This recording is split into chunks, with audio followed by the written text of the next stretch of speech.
여러분 안녕하십니까? 학교 앞 인도에서 음주 차량에 치여 숨진 고 배승하 양 사고 이후 음주운전자도 강력 범죄자처럼 신상을 공개하라는 목소리가 커지고 있습니다.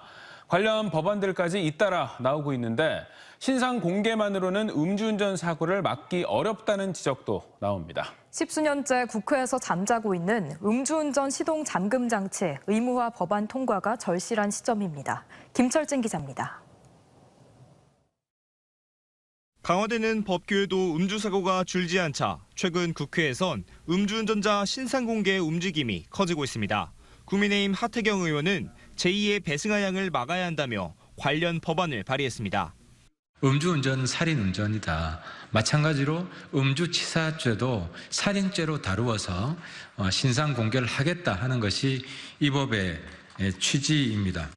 같은 당 윤창현 의원도 음주운전은 살인 행위이자 폐가망신의 지름길이란 사회적 공감대를 형성하겠다며 스쿨존 내 음주 사망 사고의 가해자 신상 공개를 추진하겠다고 밝혔습니다.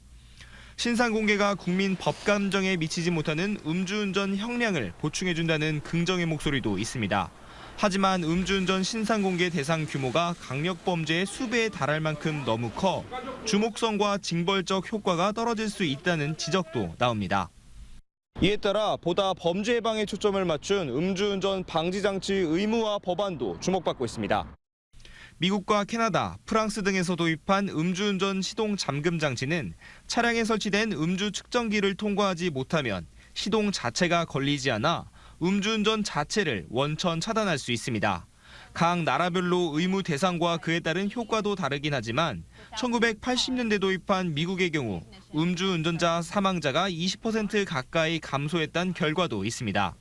한국에서도 지난 2009년 18대 국회에서부터 발의됐지만 적용 대상 범위에 대한 논의 부족 등을 이유로 14년째 국회에 계류 중입니다. 이번 배승하 양 사고처럼 음주운전으로 인한 피해가 큰 만큼 음주운전 근절을 위한 원천 봉쇄 수단이 필요하다는 목소리가 커지고 있습니다. 형벌 강화만으로는 실효성 있는 음주운전 방지가 쉽지 않다. 오히려 실제로 안전장치들을 늘려나가는 일들이 국민 생명을 더 지킬 수 있을 거다. 또 음주 시 대중교통 이용과 대리운전 등 다른 대안도 있어 음주운전을 막을 수 있는 특단의 대책이 요구된다는 지적입니다. TJB 김철진입니다. 충남경찰이 어린이 보호구역 등 충남권 내 25곳에서 지난 14일 낮 1시부터 2시간 동안 대낮 음주운전 단속을 벌인 결과 10명이 적발돼 고 배승하 양 사고 이후에도 대낮 음주운전이 줄지 않고 있는 것으로 나타났습니다. 이 가운데 소주 한 병을 마시고 낮부터 운전대를 잡은 50대 A씨 등 2명은 혈중 알코올 농도 0.08% 이상의 면허 취소 수치가 나왔습니다. 충남경찰은 다음 달까지 지역 경찰과 기동대 등과 합동으로 수시로 특별 단속을 벌일 예정입니다. 음주운전을 하다 어린이 보호구역 내 인도로 돌진해 고 배승하 양 등 4명의 초등학생을 숨지게 하고 다치게 한 혐의로 66살 박모 씨가 검찰에 구속 송치됐습니다. 대전 둔산경찰서는 방 씨가 정상적인 운전이 곤란한 상태에서 스쿨존 내 제한 속도를 초과한 상태로 인도로 돌진했다며 어린이 보호구역 치사와 위험운전 치사상 등의 혐의를 적용해 방 씨를 검찰에 넘겼습니다.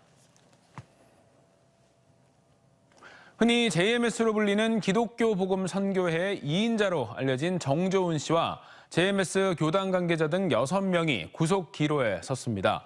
지금 법원이 영장실질심사를 진행 중으로 구속 여부는 오늘 밤 늦게 나올 전망입니다. 이들 6명은 모두 여성으로 검찰은 특히 정조은 씨를 총재 정명석 씨의 성범죄에 직접 가담한 공범으로 보고 있는데요. 재판에서 혐의가 입증될 수 있을지 주목됩니다. 이수복 기자입니다. 검찰의 호송 차량이 법원으로 들어옵니다. JMS 2인자로 불리는 정조은 씨와 교단 관계자들이 구속영장 실질심사를 받기 위해서입니다. 앞서 검찰은 정명석 씨의 성범죄를 돕거나 방조했다는 혐의로 정조은 씨 등 6명에 대한 구속영장을 청구했습니다. 이들 6명 모두 여성이며 해외 선교를 총괄하는 등 JMS에서 중책을 맡고 있습니다. 특히 정조은 씨는 단순 방조가 아닌 정명석 씨의 성범죄와 관련해 적극 가담한 공범으로 준유사강간 혐의가 적용됐습니다. 이에 대해 정조은 씨는 오히려 정명석 총재의 성범죄를 말렸다고 주장했습니다. 선생님 옆에 3m 반경 안에 들어오지 못하도록 막았습니다. 저에게 묻습니다. 우리는 몰랐냐고요. 17세 이성적으로 아무것도 모르는 사람이 그 무엇을 알 수 있겠습니까? 고로 알았으나 알았어도 몰랐습니다. 제가 할 수 있는 것이 없었습니다. 앞서 검찰은 한 달간 피의자와 피해자, 참고인 등 20여 명을 조사했고 금산군 월명동 JMS 본산과 경기도 성남 일산 소재, 정조은 씨의 교회 등에 대한 압수수색을 벌였습니다. 검찰은 강도 높은 수사를 거쳐 혐의를 소명할 만한 자료를 확보했다는 입장입니다. 또 이번에 구속심사 대상에 오른 일부 관계자가 자신의 범행은 부인하지만 수사에 협조를 하고 있는 것으로 확인됐습니다. 피해자들도 정조은 씨가 정명석 씨한테 데려갔다. 혼란스러워하니 신이 너를 특별하게 생각하는 것이라며 모든 과정을 주도했다고 증언했습니다. 피해자들은 정명석 씨의 거듭된 그 성폭력 범죄가 이제 가능했던 건 정조은이라는 사람이 사건을 무마하거나 이런 전반적인 과정에 주도적으로 관여를 했기 때문이라고 알고 있고, 이들에 대한 구속영장 실질 심사 결과는 오늘 밤 늦게 나올 예정입니다. 한편 법원은 정명석 씨에 대한 구속 기간이 오는 27일 만료됨에 따라 조만간 구속 연장을 결정할 방침입니다. TJB 이수복입니다. 지난 2일 충남 5개 시군에서 동시 발생한 산불로 모두 325억 원의 피해가 생긴 것으로 잠정 집계됐습니다. 충남도는 특별재난지역으로 선포된 홍성과 금산, 당진, 보령, 부여 지역의 현황을 조사한 결과 피해 규모가 325억 2,700만 원, 산림 피해는 1,793헥타르, 축구장 2,500여 개 면적으로 파악했습니다. 또 주택 63개 동이 불에 타 이재민 113명이 발생했고 가축 6만 8천여 마리가 죽었으며 홍성군의 피해가 가장 컸습니다. 피해 조사가 마무리됨에 따라 충남도는 산불 복구 계획안을 수립해 신속히 집행할 방침이며 이재민을 위한 조립식 주택 30여 개 동을 제작하고 있습니다. 김태흠 충남지사가 탄력적인 도정 운영을 위해 결재권의 절반가량을 부지사와 고위 간부들에게 넘기겠다고 밝혔습니다. 이에 따라 다음 달부터는 도지사가 갖고 있는 결재권 160개 사무 가운데 45%인 75건을 정무와 행정부지사, 실구검 본부장에게 위임하며 도지사가 위원장인 위원회도 36개에서 23개로 줄일 예정입니다. 김 지사는 간부 공무원들의 자율성과 책임을 높이고 다양한 행정 수요에 탄력적으로 대응하기 위해 이같이 결정했다고 강조했습니다. 민주당 전당대회 돈봉투 살포 의혹이 일파만파로 확산되는 가운데 대전 출신 정치인 2명이 연루된 것으로 알려지면서 큰 충격을 주고 있습니다. 민주당은 중앙당 차원에서 사과하고 철저한 조사를 약속했지만 총선을 앞두고 터진 대형 악재, 지역의 민주당 정치인들은 당혹스러운 분위기입니다. 서울방송센터 이선학 기자가 보도합니다. 당대표 후보. 지난 2021년 민주당 전당대회 당시 송영길 전 대표의 당선을 위해 돈봉투가 살포됐다는 의혹으로 정치권이 요동치고 있습니다.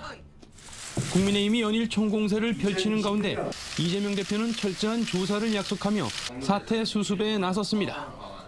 저희 민주당은 확인된 사실관계에 따라서 그에 상응하는 책임과 조치를 다할 것이고 근본적인 재발 방지 대책도 확실하게 마련하겠습니다. 이런 가운데 19대와 20대 대전 동구에서 민주당 후보로 출마했던 강내구 수공 상임감사와 강화평 전 동구의원 등 대전 정치인들이 핵심 인물로 검찰 조사를 받으면서 지역 정치권 역시 뒤숭숭한 분위기입니다.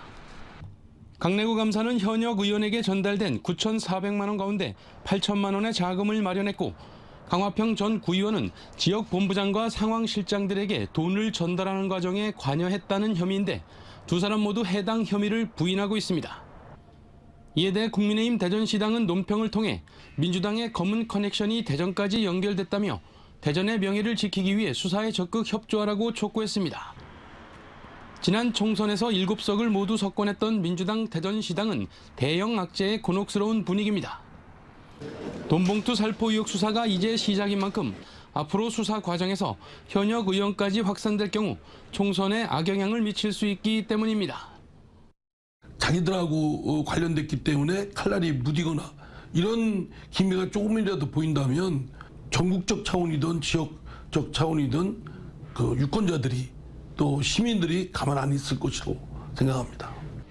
이상민 의원 등은 당에서 검찰보다 더 엄격한 잣대로 철저히 조사하고 합당한 조치를 취해야 살아날 수 있다는 입장으로 지역 정치권은 중앙당의 대응을 주시하고 있습니다.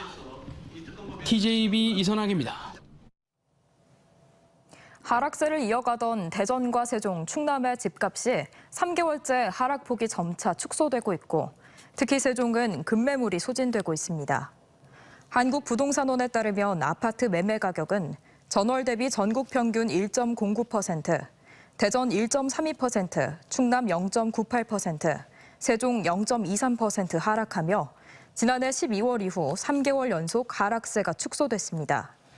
지난달 전세 가격도 전국 평균 1.63%, 대전이 1.86%, 세종 0.59% 하락하며 3개월째 낙폭이 둔화됐고 충남은 전월 마이너스 1.28%에서 마이너스 1.33%로 낙폭이 커졌습니다. 인기그룹 방탄소년단 BTS의 슈가가 유튜브 영상에서 당진의 바다를 추천해 화제가 되고 있습니다. 슈가는 최근 알아두면 쓸데있는 슈가 사전이란 유튜브 영상에서 자신이 당진에서 3일간 머무르며 새 앨범 작업을 했다면서 당진을 바다 여행지로 추천한다고 말했습니다. 이 영상은 오늘 현재 조회수 46만 회를 기록 중으로 당진시는 이번 영상을 계기로 지역의 대표 바다 관광지인 외목마을과 난지도에 사람들이 많이 찾을 걸로 전망했습니다. 천년고찰 서산 개심사에 국내에서는 유일한 청벚꽃이 활짝 피었습니다. 희고 분홍빛인 다른 벚꽃과는 달리 청벚꽃은 푸른색인데다 아주 늦게 피는 게 특징인데요. 최근에는 인근에 복원한 나무들도 잘 자라고 있어 관광객들을 불러 모을 것으로 기대됩니다. 강진원 기자입니다.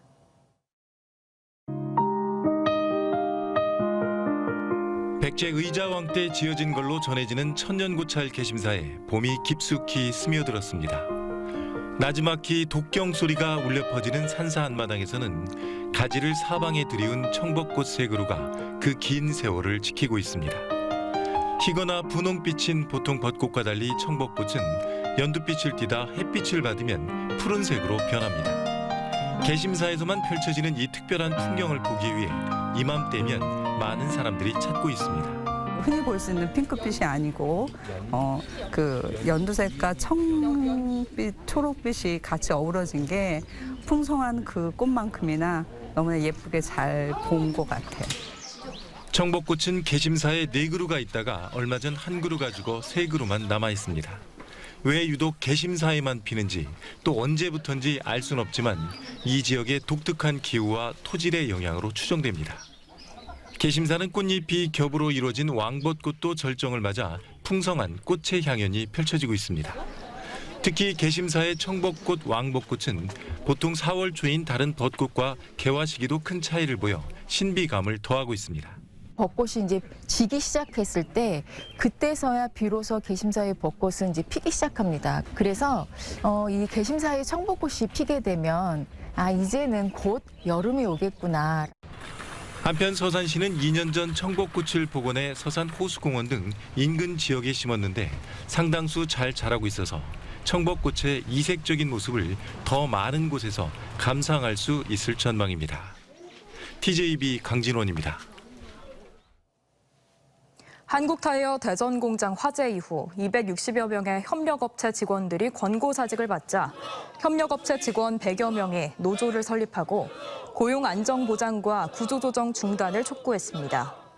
금속노조 한국타이어 사내 하청지회는 지난 13일 노조를 설립한 뒤 대전 공장 앞에서 기자회견을 열고 사측이 일방적인 권고사직을 통보하고 있다며 화재 사고를 틈타 구조조정을 하고 있다고 주장했습니다. 이에 한국타이어 측은 권고사직은 협력업체가 정하는 것으로 회사가 나설 수 없으며 협력업체와 직원들의 어려운 상황을 도울 수 있도록 노력하겠다고 말했습니다. 대전교도소 이전사업지구와 도안지구 3단계 개발사업지구, 서남부 종합스포츠타운 조성사업지구 등 3곳이 토지거래 허가구역으로 재지정됐습니다. 대전교도소 이전 부지와 도안지구 3단계는 오는 2028년 4월 17일까지 5년간, 서남부 종합스포츠타운 지구는 2026년 5월 30일까지 토지거래 허가구역이 유지됩니다. 이에 따라 해당 지역에서 허가를 받지 않고 계약을 체결할 경우에는 징역 또는 벌금형에 처해지고 허가 목적대로 이용하지 않으면 이행 강제금이 부과됩니다. 대통령 직속 국가균형발전위원회가 여야 국회의원들이 참여하는 지역균형발전 포럼과 공동으로 지방분권형 국가균형 시스템 구축을 주제로 제1차 정책 토론회를 가졌습니다. 육동일 충남대 명예교수를 좌장으로 윤석열 정부의 지방시대를 놓고 벌인 토론에서는 중앙주도의 정책으로는 인구 감소와 지방 소멸을 막기엔 한계가 있다며 지방주도의 획기적인 제도 개선이 논의됐습니다.